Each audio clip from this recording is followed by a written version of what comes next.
નમસ્કાર દર્શક મિત્રો, કૃષિ દર્શન કાર્યક્રમમાં આપ સર્વ મિત્રોનું હાર્દિક સ્વાગત। આજે અમે જે વિષય ઉપર ચર્ચા કરવા જઈ રહ્યા છીએ તે છે ગુજરાતમાં પપૈયાની ખેતીમાં તકલીફ અને તેનું નિવારણ। દર્શક મિત્રો, કહેવાય છે કે પપૈયાનો જે પાક છે તે રોકડિયા વર્ગનો પાક તરીકે ગણવામાં આવે છે અને સમગ્ર ભારત દેશની વાત કરીએ તો ભારત દેશમાં ઝારખંડ છે, આંધ્રપ્રદેશ છે, ગુજરાત છે, મહારાષ્ટ્ર છે, જે આંધ્રપ્રદેશ છે વગેરે વિસ્તારોમાં પપૈયાની ખૂબ સારા એવા પ્રમાણમાં ખેતી થતી હોય છે અને ગુજરાતનું સ્થાન જોઈએ તો ગુજરાતનું એ સમગ્ર દેશમાં બીજા નંબરે સ્થાન પ્રાપ્ત થયેલ છે પપૈયાની ખેતી અંતર્ગત। તો જે ખેડૂત મિત્રોને પપૈયાની ખેતી કરવી છે તો તેઓએ ખેતી કેવી રીતે કરવી જોઈએ, તેમાં જોવા મળતી તકલીફો કેવા પ્રકારની હોઈ શકે અને તેમાં નિવારણ માટે ખેડૂત મિત્રોએ કઈ બાબતોનું ધ્યાન દોરવું જોઈએ તે અંતર્ગત માર્ગદર્શન આપવા માટે અમારા ડીડીકેના સ્ટુડિયોમાં અત્રે પધાર્યા છે ડૉક્ટર હર્ષદ એ પ્રજાપતિ સાહેબ કે તેઓ નવસારી કૃષિ યુનિવર્સિટી વઘઈ ખાતેથી તેઓ બાગાયત વિભાગમાં વૈજ્ઞાનિક તરીકેની ફરજ બજાવે છે।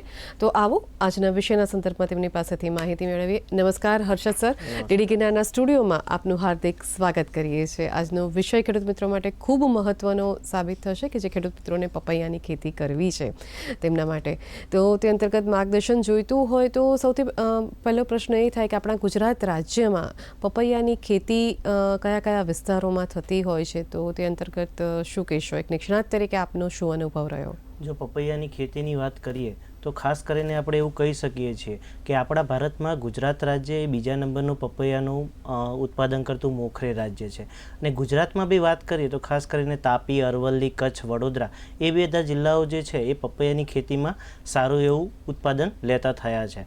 બીજી વસ્તુની જો વાત કરીએ તો આપણા ગુજરાતમાં ખાસ કરીને 20,000 હેક્ટર કરતાં બી વધારે વિસ્તાર પપૈયાની ખેતીમાં સંકળાયેલો છે અને એમાંથી ઉત્પાદનની વાત કરીએ તો 10 લાખ મેટ્રિક ટન જેટલું ઉત્પાદન એમાંથી મળે છે અને ઉત્પાદકતાની વાત કરીએ તો આશરે 58 ટન પ્રતિ હેક્ટરે આપણે ગુજરાતમાં પપૈયાનું ઉત્પાદકતા તરીકે આપણે લઈ શકીએ છીએ। જી સર, ખૂબ સરસ માહિતી આપી કે ગુજરાત રાજ્યમાં કયા કયા વિસ્તારોમાં પપૈયાની ખેતી થાય છે। દર્શક મિત્રો, આપને જણાવી દઈએ કે અમારા ફોન નંબર સ્ક્રીન પર ફ્લેશ થઈ રહ્યા છે, તેની પર આપને ફોન કોલ કરી શકો છો। અમારા ફોન નંબર છે 079 26 85 38 14, 079 26 85 38 16। આપ જ્યારે પણ અમારી સાથે ફોન લાઈનથી જોડાઓ ત્યારે તમારા ટીવીનો વોલ્યુમ ખાસ ધીમો કરશો જેથી કરીને આપના પ્રશ્નોને વધુ સરળતાથી સાંભળી શકાય। અમારા ખેડૂત મિત્રો ખૂબ જાગૃત છે। અત્યારે અમારી સાથે મનસુખભાઈ માંગરોળથી જોડાયેલા છે। મનસુખભાઈ, આપનો પ્રશ્ન જણાવશો? જી મનસુખભાઈ। નમસ્કાર બેન। નમસ્કાર, આપનો પ્રશ્ન જણાવો। હવે મારે 5 વીઘાનું પપૈયાનું વાવેતર કરેલું છે। જી। હવે એમાં પપૈયાના જે ફળ આપણે આવે ને બહુ મોટા નથી થતા, સાઈઝ મોટી નથી થતી। જી ચોક્કસથી આપને માર્ગદર્શન પૂરું પાડીએ। હર્ષદ સર, તેમના પ્રશ્નના સંદર્ભમાં શું કહેશો? મનસુખભાઈ, તમારો જે પ્રશ્ન છે કે પપૈયાની ફળની સાઇઝ તમારે જોઈએ એવી મોટી નથી થતી, તો એમાં ખાસ કરીને આપણે જોઈએ તો પોષક તત્વોની જે ઉણપ એ હોઈ શકે છે અને પોષક તત્વોની ઉણપ પૂરી કરવા માટે આપણે એને પૂરતું ન્યુટ્રિશન પૂરું પાડવું પડે। પૂરતું ન્યુટ્રિશન પૂરું પાડવાની વાત કરીએ તો ખાસ કરીને પપૈયામાં જે ખાતર આપવાની વાત છે તો છોડ દીઠ 200 ગ્રામ નાઇટ્રોજન, 200 ગ્રામ ફોસ્ફરસ અને 250 ગ્રામ પોટાશ તત્વની એની જરૂરિયાત પડતી હોય છે અને આ પણ ખાતરો ક્યારે આપવા એની પણ વાત કરીએ તો જે 200 ગ્રામ ધારો કે નાઇટ્રોજનની વાત કરીએ તો એને 4 ભાગમાં આપણે ડિવાઈડ કરવાનું છે। તો બીજા, ચોથા, છઠ્ઠા અને 8મા મહિને તમારે 50 ગ્રામ નાઇટ્રોજન, 50 ગ્રામ ફોસ્ફરસ અને 62.5 ગ્રામ પોટાશ તત્વ આપવું પડશે। એ જ રીતે જો 4 ગાળામાં આપણે આપીએ તો ટોટલ આપણો જે પોષક તત્વોનો જે ડોઝ થાય છે નાઇટ્રોજન, ફોસ્ફરસ, પોટાશનો પ્રતિ છોડ પ્રતિ ગ્રામ એ લગભગ 200 ગ્રામ નાઇટ્રોજન, 200 ગ્રામ ફોસ્ફરસ અને 250 ગ્રામ પોટાશ આપણે આપીએ છીએ।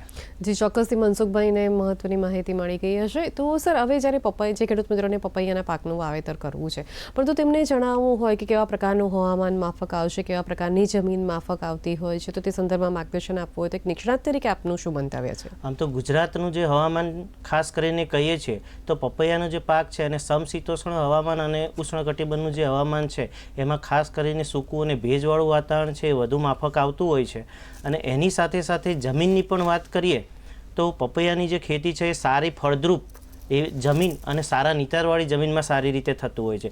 જો જમીન આપણી સારા નિતારવાળી નહીં હોય અને પાણી ભરાયેલું રહેશે અથવા વધારે પડતો ભેજ રહેશે તો પપૈયામાં રોગ આવવાની શક્યતા વધી જતી હોય છે. બીજી વસ્તુ કે જમીનની અલગથી વાત કરીએ તો એને ગોરાડું, બેસર અને મધ્યમ કાળી જે જમીન છે એ પપૈયાના પાકને વધારે પડતી અનુકૂળ આવતી હોય છે. જી સર, ખૂબ સરસ માહિતી આપી કે જ્યારે ખેડૂત મિત્રોને જમીનની ને હવામાનની તો માહિતી મળી ગઈ, પરંતુ જ્યારે જાતોની માહિતી જોઈતી હોય કે કઈ જાતનું વાવેતર કરવાથી વધુ સારા રિઝલ્ટ મળી શકે છે, નફાકારક લાભ વધારે મળી શકે છે, તો એવી કોઈ ચોક્કસ મહત્વની જાતો ખરી કે જે વાવેતર કરવાથી ખેડૂત મિત્રોને વધુ ફાયદો થાય? અત્યારે ખાસ કરીને ગુજરાતમાં વાત કરીએ તો રેડ લેડી તાઇવાન નામની જે જાત છે એ ખેડૂત મિત્રો ખાસ કરીને વાવતા થયા છે. રેડ લેડી તાઇવાનની જે ખાસિયતની વાત કરીએ તો એમાં ઉભયલિંગી છોડ આપણને મળતા હોય છે. એ ઉભયલિંગી છોડની વાત કરીએ તો આપણને બધા જ પાકમાં બધા જ જે ફળ છે એનું ઉત્પાદન મળતું હોય છે. ભૂતકાળમાં શું થતું હતું, ખેડૂત મિત્રો એવી જાત વાપરતા હતા કે જેમાં નર અને માદા બંને છોડ અલગ અલગ જગ્યાએ આપણને મળતા હતા, પરંતુ ઉભયલિંગી જાતની ખાસિયત એ છે કે નર અને માદા જે અંગ છે એ બંને એક જ છોડમાં આપણને મળતા હોય છે. એમાં ખાસ કરીને તાઇવાન જાતની જે વાત કરીએ તો એનો જે અંદરનો ગર્ભ છે એ ખાસ કરીને કેસરી રંગનો, પપૈયાનું ફળ જે છે એ પપૈયાનું ફળ પણ આપણને મોટું મળતું હોય છે, બીજનું પ્રમાણ ઓછું હોય છે અને જમીનથી ઓછી ઊંચાઈએ ફળ બેસવાની શરૂઆત થતી હોય છે. આની સાથે બીજી એક જાતની વાત કરીએ તો એક મધુબિંદુ કરીને જે જાત છે એ પણ ખેડૂતોમાં અમુક અંશે થોડી ઘણી પ્રચલિત છે. એનું અલગથી વાત કરીએ તો એમાં પણ જે ફળ છે એ જમીનથી ઓછી ઊંચાઈએ બેસવાની શરૂઆત થાય છે, પરંતુ નર અને માદા જે છોડ છે એ બંને અલગ અલગ હોવાના કારણે અત્યારે બીજી જે જાતો છે એ ખેડૂતોમાં ધીમે ધીમે પ્રચલિત થવા માંડી છે. અલગથી જો નવા રિસર્ચની વાત કરીએ તો CO3 માંડીને CO7 સુધીની જાત આપણને પપૈયામાં અવેલેબલ છે. જી સર, આપે ખૂબ સરસ મહત્વની માહિતી આપી. દર્શક મિત્રો, હર્ષદ સર ખૂબ સરસ મહત્વની માહિતી પપૈયાની ખેતી વિશે આપી રહ્યા છે, પરંતુ અત્યારે સમય થયો છે એક નાનકડા વિરામનો. વિરામ બાદ ફરી પાછા મળીએ.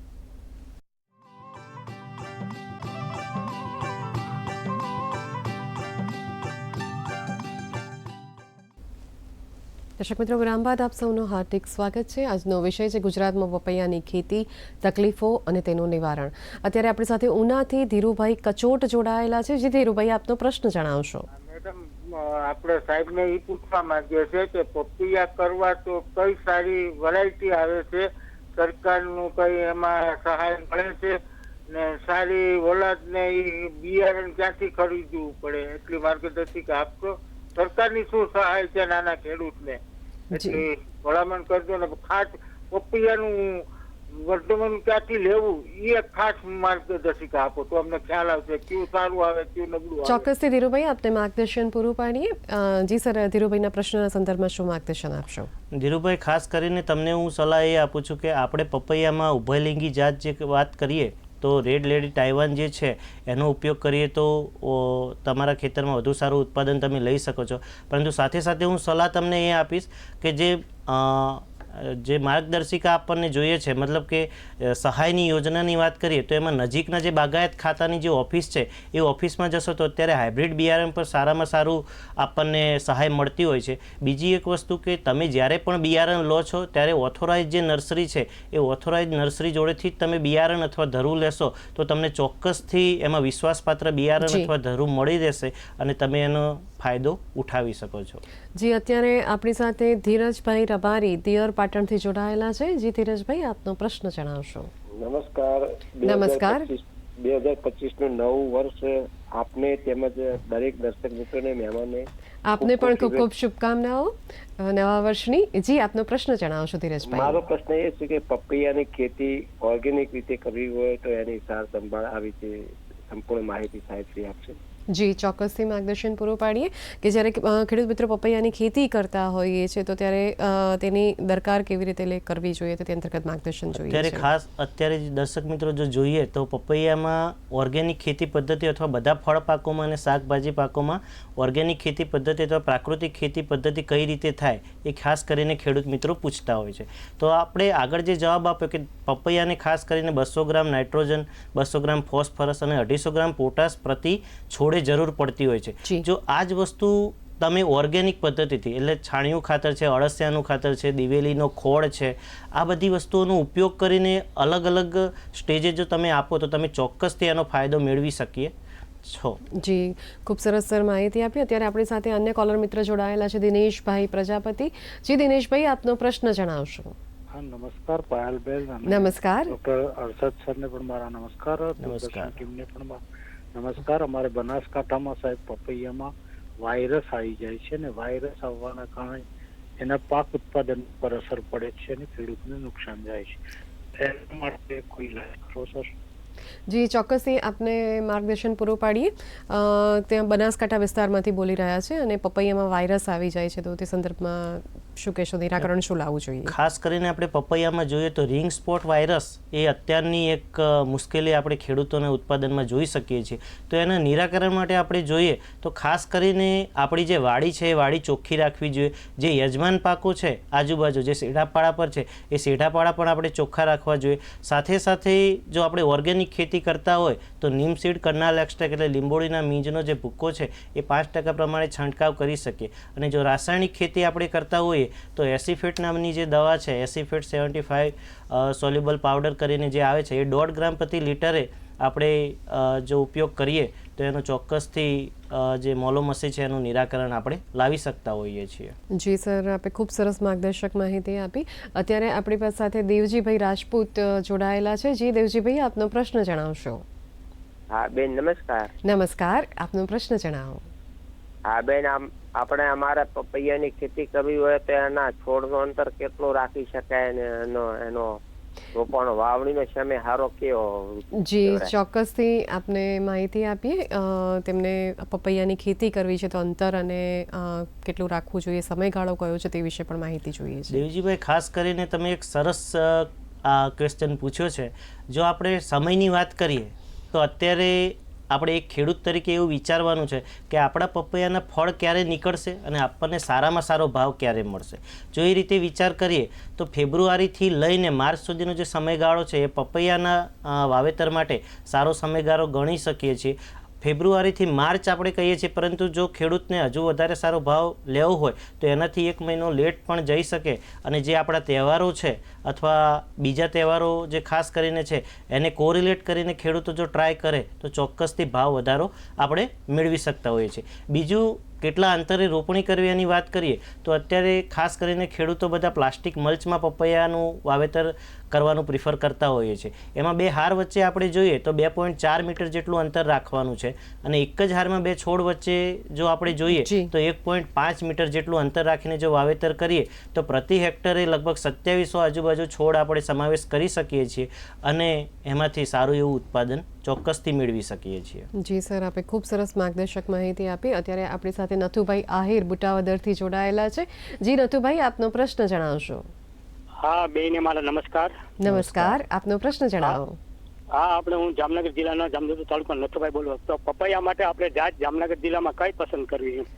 જી, ચોક્કસથી આપને માહિતી આપીએ. સર, તેઓ જામનગરથી બોલી રહ્યા છે અને જામનગર વિસ્તારને ધ્યાનમાં રાખીને કયા પ્રકારની પપૈયાની જાત પસંદ કરવી જોઈએ? જો ખાસ કરીને આપણે વાત કરીએ ખેડૂત મિત્રો તો ઉભયલિંગી જે છોડ ધરાવતી જે જાતો છે એ આપણે પસંદ કરીશું તો એમાં વધારે ઉત્પાદન આપણે પ્રતિ છોડે મેળવી શકીએ છીએ અને પ્રતિ છોડે વધારે ઉત્પાદન મળશે તો ચોક્કસથી આપણે એમાં સારો એવો આર્થિક નફો મેળવી શકીએ છીએ. તો એમાં જાત છે તો ઉભયલિંગી જે જાતની વાત કરીએ તો અત્યારે રેડ લેડી તાઇવાન જે જાત છે એનો તમે ઉપયોગ ચોક્કસથી કરી શકો છો. જી સર, ચોક્કસથી તેઓને માહિતી મળી ચૂકી હશે. અત્યારે સર એક પ્રશ્ન એ પણ થાય કે જે ખેડૂત મિત્રોને પપૈયાની ખેતી કરવી છે પરંતુ શું તેઓ ધરું જાતે તૈયાર કરી શકે ખરા? બેન, તમે એક સરસ ક્વેશ્ચન પૂછ્યો છે કેમ કે અત્યારે મેં જોયું છે કે ખાસ કરીને ખેડૂતો બહારથી ધરું લાવતા હોય છે. જે પપૈયાનો રોપ હોય છે એ જાતે તૈયાર કરતા નથી હોતા. હવે એમાં શું થાય છે કે અત્યારે બહાર આપણે પપૈયાનો છોડ લેવા જઈએ છીએ તો 15 રૂપિયાથી માંડીને 20 રૂપિયા સુધીનો એક છોડ પડતો હોય છે. હવે 1 હેક્ટરની વાત કરીએ, જ્યારે તમારે 1-2 રોપા લેવા હોય તો 10-15 રોપા લેવા હોય ત્યારે આ બધી કિંમત નાની લાગે છે, પરંતુ જ્યારે 1 હેક્ટરમાં 2700 છોડ રોપવાના હોય ત્યારે આપણે વિચાર કરીએ તો અંદાજિત લગભગ 50,000થી માંડીને નજીક જે 55,000 જેટલા રૂપિયા છે એટલા રૂપિયા આપણે ફક્ત ને ફક્ત જે રોપ લાવવાના છે એમાં ખર્ચો થઈ જાય છે. અને બીજા જે ખર્ચાની વાત કરીએ તો બીજા ખર્ચા એડ કરતાં આપણો જે આર્થિક નફો છે એ છેલ્લે ઓછો થાય છે, કેમ કે ખેતી ખર્ચ વધુ થાય છે. તો એના માટે હું ખેડૂતોને એટલી સલાહ આપીશ કે જે ધરું છે એ ધરું આપણે જાતે તૈયાર કરવા માંડીએ. એના માટે વિશ્વાસપાત્ર જે એગ્રોવાળા હોય અથવા ભાઈ હોય અથવા નર્સરી હોય એમાંથી આપણે જાતે જે પસંદગીનું બિયારણ છે એ બિયારણ લાવી દઈએ અને 50 ppm જિબ્રેલિક એસિડની જે દ્રાવણ આવે છે એમાં 12 કલાક બોળીને સૂકવીને પછી એને ટ્રાઇકોડર્મા વિરિડી નામનું જે ફૂગ છે એ ફૂગનો પટ આપીને આપણે એની વાવણી જો 60 ખાણાવાળી પ્લગ ટ્રેમાં કરીએ તો અંદાજિત 45 દિવસ આજુબાજુ આપણને તૈયાર રોપા મળી જતા હોય છે. અને એ જે રોપા તૈયાર થાય છે એટલા દિવસમાં આપણે આપણું જે ખેતર છે એ આસાનીથી તૈયાર કરી શકીએ છીએ. તો મારી ખેડૂતોને ખાસ સલાહ છે કે આપણે આપણા જે રોપા છે એ રોપા આપણે આપણી નજર આગળ આપણા ઘરે જ તૈયાર કરવા જોઈએ. જે ખૂબ સરસ મહત્વની માહિતી આપી કે ધરું કેવી રીતે તૈયાર કરવા જોઈએ. દર્શક મિત્રો, હર્ષદ સર ખૂબ સરસ મહત્વની માહિતી પપૈયાની ખેતી વિશે આપી રહ્યા છે, પરંતુ અત્યારે સમય થયો છે વધુ એક નાનકડા વિરામ બાદ ફરી પાછા મળીએ.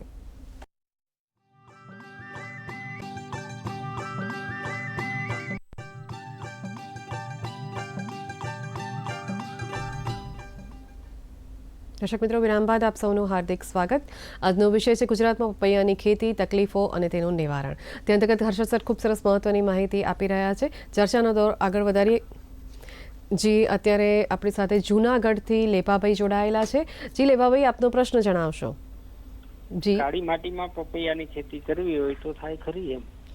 જી, ચોક્કસથી આપના પ્રશ્નના સંદર્ભમાં માર્ગદર્શન પૂરું પાડીએ કે તેઓને કાળી માટીમાં ખેતી કરવી છે તો થઈ શકે. લેવાભાઈ, આમાં તમને સલાહ જો કૃષિ વૈજ્ઞાનિક તરીકે હું તમને આપીશ તો મધ્યમ કાળી જમીન હોય તો એમાં આરામથી તમે કરી શકો છો, પરંતુ ભારે કાળી જમીનમાં આપણે પપૈયાની ખેતી નહીં કરીએ તો વધારે સારું રહેશે. જી, વધુ આગળ ચર્ચા કરીએ કે સર, એક વખત ધરુનું પસંદગી થઈ ગઈ હોય, છોડનું વાવેતર થઈ ગયું હોય, પરંતુ જ્યારે એની ફેરરોપણી માટે છોડની પસંદગી કરવામાં આવતી હોય છે તો તે કેવી રીતે કરવામાં આવતી હોય છે? આમાં ખેડૂત મિત્રો ભૂલ શું કરે છે કે જ્યારે પપૈયાના રોપ બહારથી લાવવાના હોય ત્યારે બહારથી રોપ લાવીને સીધા જ જમીનમાં રોપી દેતા હોય છે, પરંતુ એના કરતાં આપણે જ્યારે પણ રોપ લેવા જઈએ ત્યારે થોડું એક સિલેક્શનનું ધોરણ આપણે અપનાવીએ કે પપૈયાના છોડ પૂરતી હાઇટવાળા હોય, મતલબ 22 સેન્ટીમીટર આજુબાજુનો હોય તો આપણા માટે સારું રહે, અને વધુ તંતુમૂળ ધરાવતા હશે તો આપણી જમીનમાં એ સારી રીતે સેટ થઈ શકશે. બીજી એક વસ્તુ આપણે એ જોવાની છે કે જ્યારે પપૈયાના છોડની વાવણી કરીએ ત્યારે ઉપરના ખાલી 2-3 પાન રહેવા દેવાના છે અને નીચેના પાન જે છે એ ખાલી ડીટું રહેવા દેવાનું છે. બાકીના પાન કાપીને આપણે વાવણી કરીશું તો વધારે પડતો જે ભેજ ઉડી જાય છે એ ભેજને ઉડી જતો આપણે અટકાવી શકીએ અને છોડને સેટ થવામાં આપણે મદદરૂપ થઈ શકીએ છીએ. જી સર, ખૂબ સરસ મહત્વની માહિતી આપી. પરંતુ જ્યારે આપણે આગળના પ્રશ્નના એક સંદર્ભમાં વાત કરી હતી કે પ્લાસ્ટિક મલ્ચિંગનો ઉપયોગ કરવો હોય તો આ પ્લાસ્ટિક મલ્ચિંગ એ શું છે, તેનો ઉપયોગ પપૈયાની ખેતીમાં કેવી રીતે કરવામાં આવે છે, તો તે સંદર્ભમાં પણ થોડીક વધુ વિસ્તારપૂર્વક વાત કરશો. એકચ્યુઅલી પ્લાસ્ટિક મલ્ચિંગનો જો ઉપયોગ કરીએ તો આપણે પાણીની બચત કરી શકીએ છીએ, છોડનો જે વૃદ્ધિ વિકાસ છે એ વૃદ્ધિ વિકાસ પણ વધારી શકીએ છીએ, અને નીંદણનો જે પ્રશ્ન છે એ નીંદણનો પ્રશ્ન એકદમ નહિવત એટલે એકદમ ઓછો કરી શકીએ છીએ. બીજી વસ્તુ કે જ્યારે પ્લાસ્ટિક મલ્ચિંગનો ઉપયોગ કરવાનો હોય ત્યારે આપણે અંદાજિત 3 ફૂટ જેટલા પહોળા પાળા બનાવવા પડશે, અને એ પહોળા પાળા પર આપણે કહીએ કે પ્લાસ્ટિક મલ્ચ પાથરી દેવાનું, અને એમાં 1.5 મીટરના અંતરે એક જ હાર આપણે રોપવાની છે, 1.5 મીટરના અંતરે કાણા પાડવાના છે, અને એમાં આપણે જે ધારાધોરણ પ્રમાણે સિલેક્ટ કરેલો છોડ છે એ છોડ રોપવાનો છે. બીજી એક વસ્તુ કે છોડ રોપતી વખતે પાયામાં જે ખાસ કરીને ખાતર આપવાનું છે, જેમ કે છાણિયું ખાતર અંદાજિત 10 કિલો જેટલું, તો એ છાણિયું ખાતર આપણે દરેક ખાડા દીઠ એમાં આપી દેવાનું રહેશે. જી સર, ખૂબ સરસ મહત્વની માહિતી આપી.